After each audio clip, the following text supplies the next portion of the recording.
potensi ekonomi masyarakat di Sulawesi Tengah ini paling besar adalah sektor pertanian, perikanan, dan pariwisata.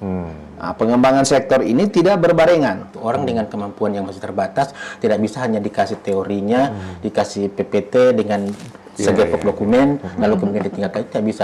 Secara data, pertumbuhan ekonomi Sulawesi Tengah itu didrive oleh sektor pertambangan. Mereka lahir langsung pegang handphone. Nah, mereka tuh paling tidak bisa memahami dengan konten-konten jurnalistik yang ada sama kita.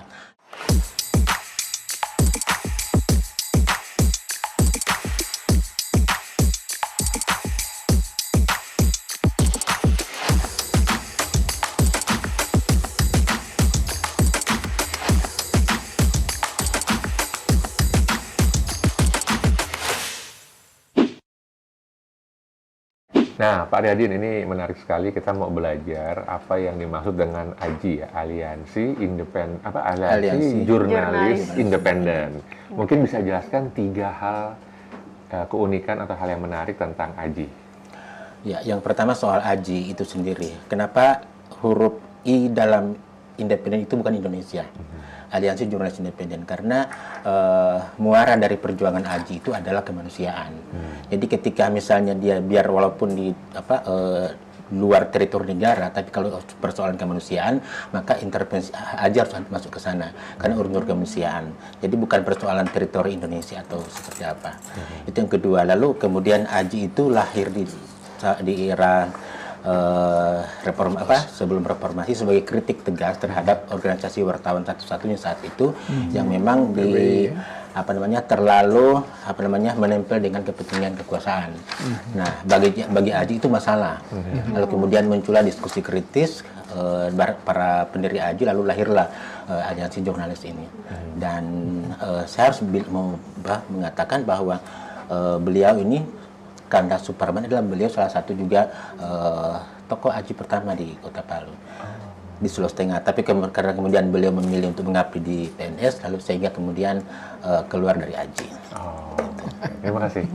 Nah, ini juga satu lagi yang mungkin teman-teman masyarakat Sulawesi Tengah kurang paham tentang ISEI. ISEI itu apa sih? Fungsinya apa? Mungkin ada 3 hal yang bisa disampaikan. Boleh Pak? Baik, ISEI ini kan organisasi profesi.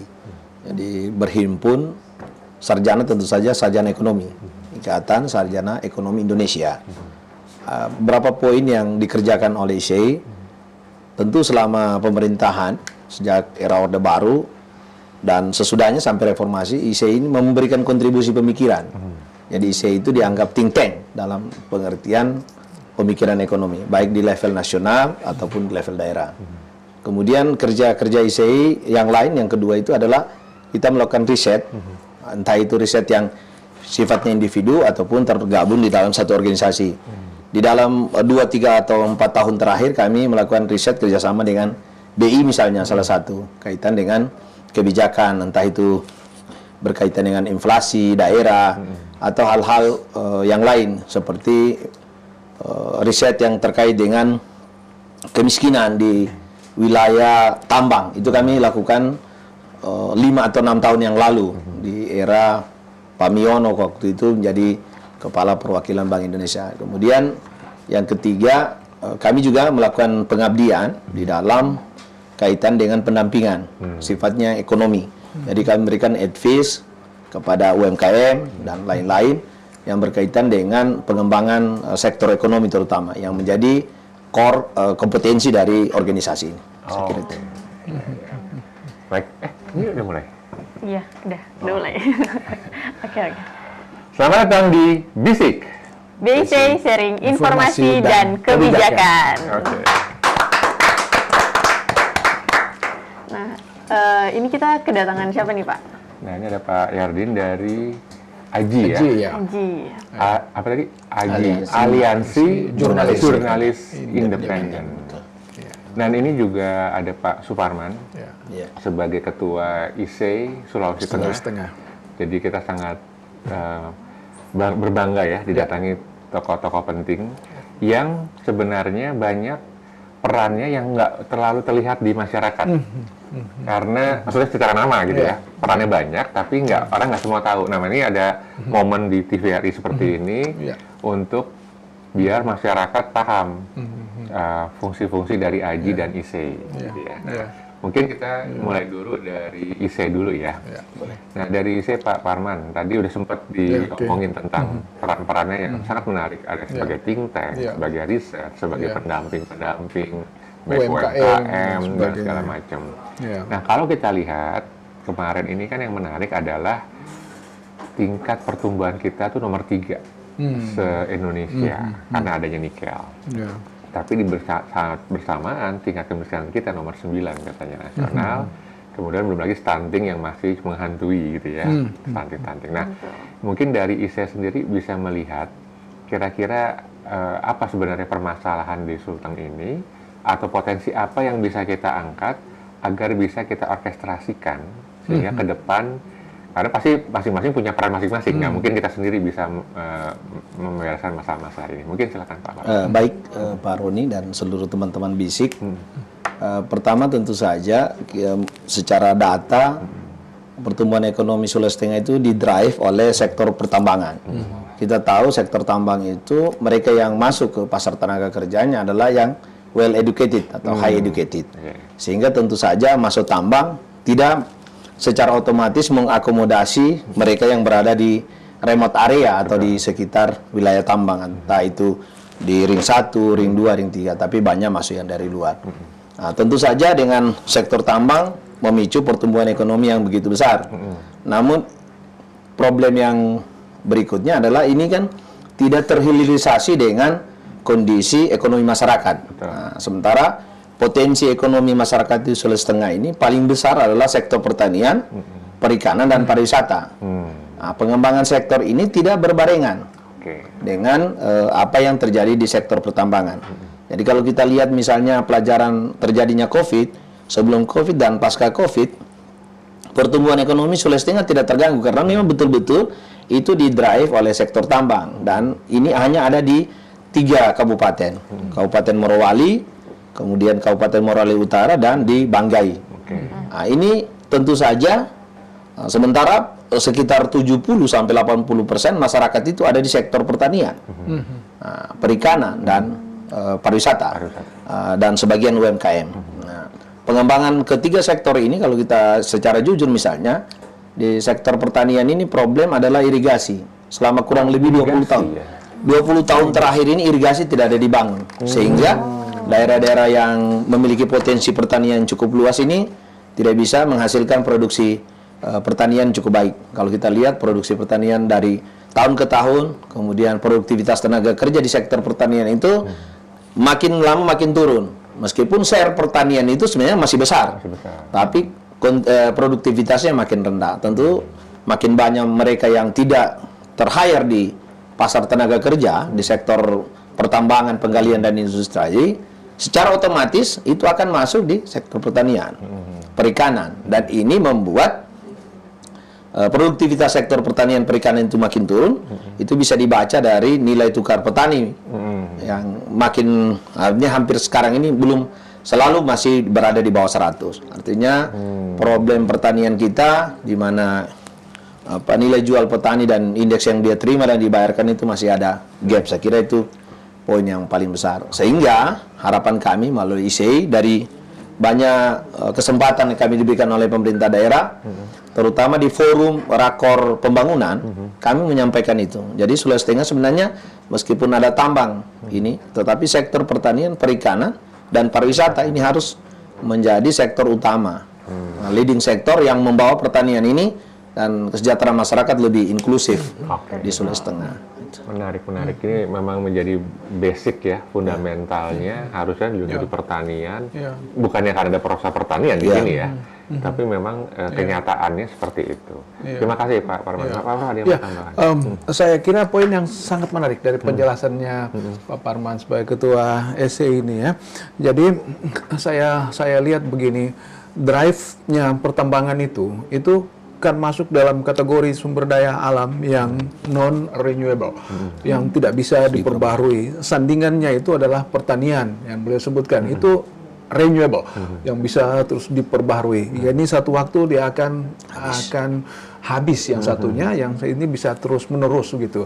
Tapi ada relasi buruk yang terjadi di sini. Kalau beliau sebutkan tadi bahwa irigasi menjadi salah satu problem, maka justru kehadiran pertambangan ini kalau tidak dilakukan dengan baik, satu, dia merusak secara langsung tentang sumber daya yang menghidupkan irigasi di dalam proses water cycles, yaitu siklus airnya gitu ya, jadi hilang misalnya seperti begitu. Kemudian yang kedua, rusaknya cover vegetal itu juga bisa berefek selain kepada irigasi juga kepada erosi yang nanti hancurannya itu sampai ke penghancuran terumbu karang yang ada di laut yang akhirnya menghancurkan perikanan. Pariwisata gitu. Dan perikanan. Termasuk pariwisata dan seterusnya. Secara sosial itu akan terjadi alih fungsi. Satu, alih fungsi lahan karena lahannya berubah. Kemudian yang kedua, alih usaha. Jadi petani lebih cepat tertarik masuk ke dunia pertambangan karena bisa mendapatkan cash yang lebih cepat dibandingkan dengan menunggu pertanian begitu. Jadi menurut saya itu hal yang harus menjadi perhatian. Jadi sumber-sumber produksinya pertanian itu hancur oleh irigasi yang hilang tadi itu, gairah petaninya juga hilang. Kemudian saprodinya juga tidak bisa disupport karena pupuk dan sebagainya mahal. Salah satu guru ekonomi yang menurut saya kebetulan sekarang hari ulang tahunnya itu adalah koperasi. Jadi mungkin bagaimana essay melihat ini sebagai satu effort yang untuk mendorong ekonomi negeri ini yang punya salah satu lembaga ekonomi yang didorong oleh Bung Hatta dengan sangat keras sekali itu seperti ada kesan ya hidup segan mati tak mau gimana itu. Tapi poin itu tadi kita tersebutkan di sesi sebelumnya yang berkaitan dengan kopi ya. Jadi ada masyarakat yang kembangkan juga koperasi. Iya. Jadi kesan buruk terhadap quote and quote koperasi kan. Kalau koperasi KUD, ketua untung duluan. Ya, kan? Sehingga sebenarnya pemerintah membranding dengan adanya BUMDes misalnya. Nah, ini yang mestinya dioptimalkan. Jadi BUMDes ini badan usaha milik desa. Saya berapa kali di level pembangunan, saya kira juga ada Pak Nur ikut. BUMDes ini kalau tidak punya kemampuan ekonomi, mereka bisa membangun holding BUMDes atau building bersama. Nah, ini yang mendrive ekonomi di level masyarakat. Karena koperasi ini ya memang tadi kesan buruk terhadap koperasi ketua untung duluan ini yang membuat koperasi memang agak sulit kita gulirkan. Tetapi BUMDes ini menjadi penting. Makanya salah satu ide penting ke depan ini BUMDes sebagai satu penyangga di level desa atau dia holding BUMDes atau BUMDes bersama dan didampingi dengan BUMD yang sehat. Nah, kalau itu bisa dilakukan Sulawesi Tengah ke depan, kita ingin ada harapan terhadap kondisi ekonomi masyarakat Sulawesi Tengah akan jauh lebih baik dari saat ini. Menarik. Dan di ini juga saling kait-mengkait, karena tadi kan kita bicara kan isu-isu klasik jadinya. Iya. Dan solusi ini sebenarnya banyak udah disampaikan oleh ISEI udah cukup lama. Nah, di sini pentingnya komunikasi. Nah, di sini bagaimana nih Aji melihat, karena sebagai independen kan, bahwa kayaknya masyarakat, ya kalau kita ngomong hexahelix apa pentahelix, kayak seperti belum terkoneksi gitu ya. Orkestrasinya sih masih berjalan. Nah, gimana nih karena bagus, karena kalau ada independen kan berarti tidak menyuarakan salah satu pihak kan, tapi bicara apa adanya di lapangan. Gimana nih, Mas? Betul. Dalam konteks itu memang selama ini kami mencoba untuk menjembatani itu, menjembatani menjadi hub antara kepentingan publik dan kepentingan masyarakat, kepentingan pemerintah dalam hal ini bagaimana kebijakan-kebijakan itu bisa sampai ke masyarakat, itu kita jembatani di situ. Tapi memang problemnya kita kan baru sebatas di situ menyuarakan. Nah, problemnya adalah kita menyuarakan itu berulang kali, katakanlah misalnya di soal KUD. Kita itu Aji itu pernah melakukan reportase tentang ekonomi kecil dan basisnya soal KUD. Dan memang problemnya KUD bukan soal, betul sudah dikatakan ketua untung duluan, tapi kan soal pendampingan itu penting. Biasanya ya saya harus mengatakan bahwa pendampingan sekali dua kali, diberikan pemahaman, lalu kemudian ditinggalkan. Nah, itu padahal kan tidak seperti itu. Orang dengan kemampuan yang masih terbatas tidak bisa hanya dikasih teorinya, dikasih PPT dengan segepok dokumen, lalu kemudian ditinggalkan, itu tidak bisa. Sama juga halnya dengan intervensi modal, tidak bisa langsung dikasih modal misalnya berapa puluh juta, tapi kemudian tidak diberikan pendampingan secara ketat, secara rigid di lapangan, itu juga tidak. Dan pengalaman selama ini yang kita temukan di lapangan seperti itu, bukan hanya di KUD, di problem-problem pendampingan juga seperti itu. Oke. Ini menarik nih Pak. Jadi gini, ada konteks kita bicara, karena TVRI kan penontonnya juga sobat-sobat bisnis kan berbagai macam kalangan. Begitu ngomong ekonomi, aduh deh yang mikirin orang-orang pemerintah atau apa. Padahal salah. Justru ekonomi itu adalah kepentingan buat kita bersama. Betul. Nah yang masalahnya adalah sekarang ada 2 mega tren dunia. Tren pertama itu tentang ekonomi hijau atau ekonomi biru. Tren satunya digitalisasi. Gitu ya. Nah, 2 ini soalnya berjalan masing-masing. Belum ada yang saling mengkait gitu ya. Ada beberapa terkait dengan digital farming misalkan ya, tapi belum masif. Nah, yang menarik adalah bagaimana masyarakat melihat ini menjadi suatu isu mereka. Kan isu sampah, isu sustainability juga kadang orang tahu tapi nggak berjalan gitu ya, hal seperti itu. Nah, yang diparahkan lagi adalah bagaimana dengan generasi Z dan Alpha sekarang memikirkan hal-hal ini menjadi hal yang prioritas. Nah, jika ini kan mewakili generasi Z, apakah anak sekarang lebih concern dengan isu Korea, artis Korea, dibanding dengan isu-isu ekonomi? Nah, ini yang kita worry kan. Nah, dari kepalanya teman-teman Gen Z gimana tuh? Kalau misalnya dari Gen Z sih mungkin lebih gimana ya, betul. Tadi Bapak bilang kan ada 2, digitalisasi sama ekonomi hijau atau ekonomi biru. Nah, kalau kita memang lebih banyak berfokus itu ke digitalisasi, karena lebih mudah diakses dan lebih cepat, lebih gampang. Sedangkan kalau misalnya yang satunya itu lebih konvensional ya berarti ini ya. Nah, kalau misalnya dari mungkin masih berbeda-beda sih, karena kalau misalnya saya dan lingkunganku itu masih sedikit terpapar untuk tadi seperti kayak tadi yang Bapak bilang tentang, tentang apa, idealisasi atau bukan yang tentang misalnya kayak climate change dan lain-lain kayak itu kita masih SDGs itu masih terpapar. Cuman mungkin kalau misalnya itu tidak semua, karena saya juga termasuk di organisasi, kita punya organisasi namanya Demi Bumi Palu. Nah, itu kita membahas tentang itu. Tapi kita pun itu masih berusaha sekali untuk Gen Z ini, apalagi yang Alpha sekarang itu anak-anak SD mungkin itu untuk tahu juga, untuk mengerti juga, karena itu masih jadi PR kita juga gitu. Jadi tergantung lagi dari lingkungan sekitarnya. Ini tadi ya concernnya Kika itu menjadi menarik karena dari konteks tadi jurnalistik. Bagaimana kita bisa mengangkat awareness, nggak hanya awareness kali ya, ownership dari Gen Z untuk mulai memikirkan isu-isu ekonomi. Bukan hanya awareness lagi, tapi bukan awareness, tapi bagaimana ownership mereka. Oh ini kenapa kami yang duduk di sini kecuali Kika ini tinggal ngontrak. Future kita ada di mereka loh. Nah, tapi kita kadang-kadang juga memikir sebelah mana ke mereka. Masih bau kencur, masih kecil gitu ya, nggak ini. Tapi kita lupa bahwa leadernya ke depan tuh mereka, gitu kan. Nah, tapi kalau mereka nggak punya pemahaman yang, bukannya pemahaman, tapi punya daya juang untuk memperjuangkan itu. Nah, ini gimana dari Mas dari Aji ya kira-kira bagaimana kita bisa ngangkat generasi muda biar concernnya sama kita gitu. Dari sisi jurnalismenya itu kita cenderung kita tetap menyuarakan itu.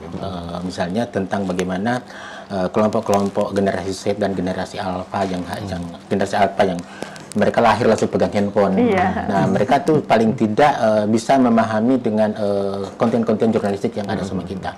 Nah, cuma memang problem hari ini adalah jurnalisme itu sedang di jalan sunyi. Itu problemnya karena disrupsi media yang begitu kuat hari ini. Tetapi itu bukan alasan bagi jurnalisme untuk tidak menyampaikan hal-hal yang menurut dia harus disampaikan. Nah, soal bagaimana jurnalisme itu hadir di tengah dunia generasi generasi Z dengan generasi Alpha ini, kami misalnya menyediakan space atau halaman atau informasi-informasi yang berkaitan kepentingan generasi Z. Kita mengajak mereka untuk ayo kita sama-sama di jurnalisme warga. Kan jurnalisme warga itu mewadahi mereka untuk bagaimana. Jurnalisme warga apa itu? Jurnalisme warga itu adalah citizen yang kita kenal dengan citizen journalism, sehingga mereka dengan sumber daya yang mereka punyai bisa menulis, sehingga menulis itu tidak hanya di sosial media mereka, tidak sekedar menulis kata hati di Facebook atau sebagainya, tapi bagaimana mereka bisa menyuarakan apa kepentingan mereka, dunia mereka, lalu kemudian kami mewadahi. Wadahnya bentuknya apa? Wadahnya di media mainstream seperti kita. Jadi kita teman-teman di AJI memberikan pelatihan kepada jurnalisme warga, lalu kami kurasi, kalau kemudian sesuai dengan standar etika kita akan muat, dan itu akan jauh lebih mengena daripada kami sendiri yang akan menulis dunia mereka. dunia mereka. Itu peer education dalam itu dalam dunia pendidikan itu disebutkan dengan peer education. Dan itu sudah berjalan. Mereka mengajari mereka. Mungkin kita bisa perlebar, kebetulan kita udah ngumpulin influencer di Kota Kualu gitu ya. Kita bisa buat program percontohan bagaimana influencer ini dengan AJI gitu ya. Kita kawinkan. Bahan-bahannya dari IC kan. Iya kan, bahan dari IC. Jadi gini, kan sekarang gini, kita masuk TikTok, masuk apalagi Instagram. Yang paling laku apa? Yang unfaedah. Nah, tapi saya pikir pada waktunya Bandul pasti bergerak. Pada saat ada yang berfaedah pasti akan diserap masyarakat pada waktunya gitu ya. Karena kayak sekarang kan film horor dulu kan laku, sempat hilang, sekarang film horor naik lagi gitu ya. Selalu ada Bandul yang bergerak. Nah, kenapa nggak kita siapkan sebelum Bandul yang bergerak untuk para anak-anak muda ini mulai yang nggak apa-apa di unfaedah, tapi unfaedahnya udah nyentuh-nyentuh gitu loh. Pada saat dia mungkin jokes ya, dia buat parodi, tapi udah memasukkan unsur tadi digitalisasi, unsur apa tadi ekonomi hijau di situ, jangan buang sampah sembarangan, apa segala macam. Nah, kalau itu bisa kita atur, kita bisa buat capacity building dapat teman-teman influencer. Kira-kira message apa yang sederhana tapi akhirnya mereka bisa mengena dan menularkan ke masyarakat. Nah, dalam konteks itu juga tadi saya tertarik nih Pak Parman, pengembangan koperasi dan BUMDes tadi. Itu saya sangat setuju karena itu dia harus mulai dari bawah kan, dan akan lebih sustain kalau mereka yang bangun dibanding ada bantuan-bantuan dari pusat kan. Kalau BUMDes dan BUMD-nya itu kuat, nah ini biar bisa terjadi lebih lebih konkret. Kira-kira ada usulan dari ISE nggak apa yang bisa kita lakukan ya?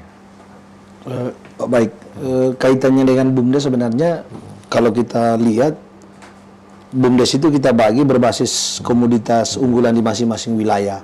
Nah, misalnya di Tojo Una-Una misalnya, nah, itu produksi jagung besar sekali. Nah, jadi perwilayahan komoditas ini juga membuat BUMDes itu memang jadi sustain.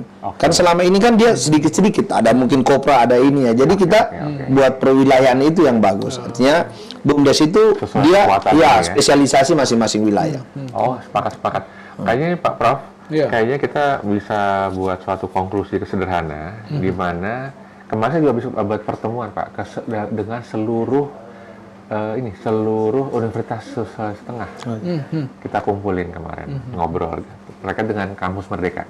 Nah, jadi kalau kita bisa kawinkan tadi IC, AJI gitu ya, terus kampus, kita bisa buat percontohan program. Misalkan kita buat pendampingan pembuatan BUMDes dan BUMD di seluruh Sulteng. Kita panggil semua, kita buat pelatihan. Setelah itu siapa yang dampingin? Yang dampingin anak-anak kampus Merdeka. Nah, masuk menjadi SKS mereka. Kita TOT dulu mereka. Masuk SKS-nya. Saya sambung sedikit tadi, Pak Ron, kaitan dengan sempat terpotong tadi. Misalnya peran ISEI kaitannya dengan ada megatrend. Jadi kebetulan saya menyusun buku ini trilogi. Saya menyusun buku ekonomi hijau, ekonomi biru lagi naik cetak, dan ekonomi sirkular. Jadi trilogi inilah yang mengisi tadi itu kepala dari Gen Z. Jadi Gen Alpha tadi. Karena kalau tidak pemahaman ini tidak kita membangun perubahan mainstream masa depan. Itu harus dengan pendidikan. Dan harus ada isi. Ada isi. Ya, Betul. nah, isi tadi itu kami siapkan. Saya kebetulan menyusun itu nanti bikin bisa saya hadiahi ke teman-teman. Jadi saya menyusun 3 buku trilogi, ekonomi hijau, ekonomi biru, dan ekonomi sirkular. Kalau ekonomi hijau, ekonomi biru itu masih sifatnya linear. Artinya apa? Linear itu masih ada sampah. Iya. Nah, dengan ekonomi sirkular itu tidak ada lagi zero waste. Jadi semua terdaur kembali. Nah, ini yang kita berharap di gagasan kami. Hanya saya punya niat memang untuk mengedukasi dan cita-cita menulis 100 buku. Sekarang ini baru 14 buku saya tulis selama perjalanan hidup saya. Satu bukunya bisa kita join nanti, Pak. Iya, boleh. Ya, buku itu kita memanjangkan umur kita, Betul. walaupun kuburan boleh kita saya itu nanti rumput. apa isi kan ini ada ekonomi sirkular yang masih saya draft. Kalau bisa ya nanti bisa saja join sama IC untuk Betul. percetakan. Ya. Keren. Ya. Ya, itulah sebabnya kenapa kolaborasi itu menjadi kata kunci yang paling Betul. penting, di mana semua elemen bisa berperanan saling mensupport, gitu ya, ke arah positif, begitu. Saya kira kolaborasi yang kuat antara media dengan lembaga profesi ini bisa kita dorong sama-sama ke depan. Misalnya kalau kita bicara tentang koperasi, sebenarnya inti terbesarnya itu kan adalah trust. Jadi kalau trustnya hancur di situ, makanya tadi sebagai ketua untung duluan segala macam tadi itu kan berkaitan dengan trust. Jadi falsafah tentang generasi baru dengan IT, dengan teknologi yang sangat kuat, itu jangan lupa bahwa ada nasihat besar di balik itu yang kita sebutkan dengan the man behind the gun. Ya, jadi is important than the gun itself. Jadi manusia di belakang senjata itu lebih penting dari senjatanya. Jadi kalau kita terjemahkan senjata itu sebagai kecanggihan, maka manusia di belakang senjata itu adalah penentu yang sangat hebat. Karena itu pendampingan, pendidikan dan sebagainya itu harus mencetak manusia-manusia itu. Kalau tidak, maka kita akan memiliki satu teknologi yang hebat, tapi dipegang oleh manusia yang penakut. Jadi sudah hebat senjata, datang musuh lari dia dalam senjata. Tidak digunakan dengan maksimal. Aji bagi saya luar biasa karena mereka datang dengan semangat pembaharuan yang sangat kuat dan kritik terhadap dirinya. Ya, saya dulu di zaman muda dulu kan dilatih langsung oleh orang yang bernama Rosyan Anwar. Setelah itu turun namanya Jul Harmansyah. Setelah itu terakhir baru Harmoko. Ya. Kita harus jujur bahwa di dunia jurnalis hari ini kita tidak dengar lagi nama orang-orang sebesar itu. Artinya paling tidak tersebutkan siapa manusia yang muncul. Kita kehilangan figur-figur. Mungkin itu juga kaidah alam ya. Kan kita tidak temukan Mike Tyson muncul tiba-tiba, Maradona itu sudah muncul dan sebagainya. Setiap zaman akan melahirkan orang-orang seperti begitu. Dan mudah-mudahan zaman depan adalah masa-masa kita ya. Iya. Amin. Kita menjadi bagian dari itu ya. Baik, jadi Sobat Bisiker, tadi adalah kesimpulan dari Prof. dari Mangge Nur. Dan mungkin mengakhiri episode kali ini. Selamat ketemu lagi di episode berikutnya. Di episode tetap stay tune di Bisik. BC, sharing informasi dan kebijakan.